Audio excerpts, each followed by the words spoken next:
নিজ দলের কর্মীদের দ্বারাই 25 কুয়াই বিধানসভা কেন্দ্রের 29 নং বুথের সভাপতি কোমল দেবনাথের বাড়িতে গতকাল রাতে হঠাৎই এলোপাথারিভাবে ইট ও পাটকেল ছুটতে থাকে কিছু যুবক। পরবর্তী সময়ে তিনি ঘর থেকে বের হওয়ার পরই চলে যায় তারা।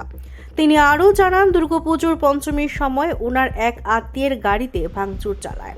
শুনবো এই বিষয় নিয়ে বুথ সভাপতি কোমল দেবনাথের ঠিক কী প্রতিক্রিয়া রয়েছে। ঘটনাটা গতকালকে রাত্রে আনুমানিক 11:35-এর দিকে আমরা ঘুমিয়েছিলাম। 11:35-এর দিকে হঠাৎ টিনের মধ্যে শব্দ হতে ঘুম ভাঙছে। উঠলাম, দরজা খুললে দেখি সব আমার এই বারিন্দার মধ্যে কয়েকটা এই পাথরের প্লাস্টারের টুকরা এবং ইটের টুকরা ফোরানো। আমি আটকা দেখতেছি রাস্তার বাইরে একটা বাইক নিয়ে দাঁড়ানো, দুইটা ছেলে দৌড়তে বাইরে কেডারে করলাম, কেডা ডিল দিল হওয়ার সঙ্গে সঙ্গে তারা বাইক নিয়ে পালাই গেল। গেছে গা, আমি তো কতক্ষণ চিল্লাচিল্লি করলাম, তাই গেল। আবার ঠিক ঘুমাই দিছি, এই যে আমাকে একবার আইসে গেছে গা, আবার ঠিক 12:30টার পরে আবার আইসে। তেন আমি আর ঘুম ধরছে না, বাইকের একটা শব্দ পাইছি, ভাই আমি তাড়াতাড়ি গেটের সামনে আইছি। আর এই গেটের সামনে ব্যাগে করে তারা ইট নিয়েছে। মানে আমি যদি সজাগ না থাকতাম আরও বেশি দিল হইলে। যেই কইলাম তখন তারা দৌড় দিয়া পালাই গেল গা। আমিও গেট দেওয়ার সঙ্গে সঙ্গে গেছি, ওই গেট খুলতে তারা ওরা আমার আটকাচ্ছে।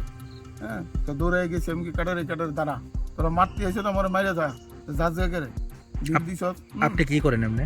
আমি তো এমনিতে তো অটো চালাই, একজন পেশায় অটো চালক। আর আমি বর্তমানে ওই বিজেপির নবগঠিত যে বুথ কমিটির সভাপতি। আমি 25-29 নম্বর বুথ কমিটির সভাপতি। এর আগেও কি আপনি বুথ সভাপতি আসলেন? এর আগে আমি 1.5 বছরের জন্য আসলাম। 2023-এর 29শে মে আমাকে মণ্ডল থেকে বুথ সভাপতি হিসেবে মনোনীত করেছিল। তো আমি আমার যথাসাধ্য দলের আদর্শ নীতিকে মান্যতা দিয়া এবং আমার অটো শ্রমিক পেশাগত যে জীবিকা সেটাকে বজায় রেখে আমি সংগঠনের কাজ করে দিতেছি। এর আগেও কি আপনার এমন হয়েছে না? এর আগে আমার হয়েছে বিগত পঞ্চমীর দিন রাত্রে, দুর্গাপূজার পঞ্চমীর দিন রাত্রে আমার বাড়ির সামনে আমার এক মামার একটা মারুতি গাড়ি আসলো, যে পূজা দিকমুখীরা আনছিলাম, আইনে আমি গাড়িটা দ্রুত করে রেখে দিয়েছিলাম।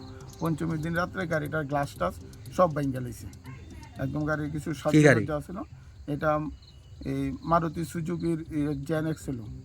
হ্যাঁ, এটা ভাঙা হয়েছে।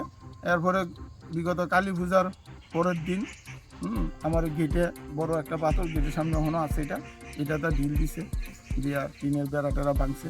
ওখানে আমি যার অটো চালাইতাম, আমার নিজস্ব কোনো অটো নাই, আমি ভাড়া অটো চালাই। তো সেই ভাড়া অটো, হ্যাঁ, আমার বাড়িতে রাখছিলাম, ওই দিন রাত্রে দিয়েছি না। অল্পেতে রক্ষা যে আমার ভাড়ার অটোর যে গ্লাসটা ভাঙছে না, হয়তো যেই হোক, সেই উদ্দেশ্যে আমি বাচ্চা গেছি। তো আমার অনেক টাকা ক্ষতি হইতো।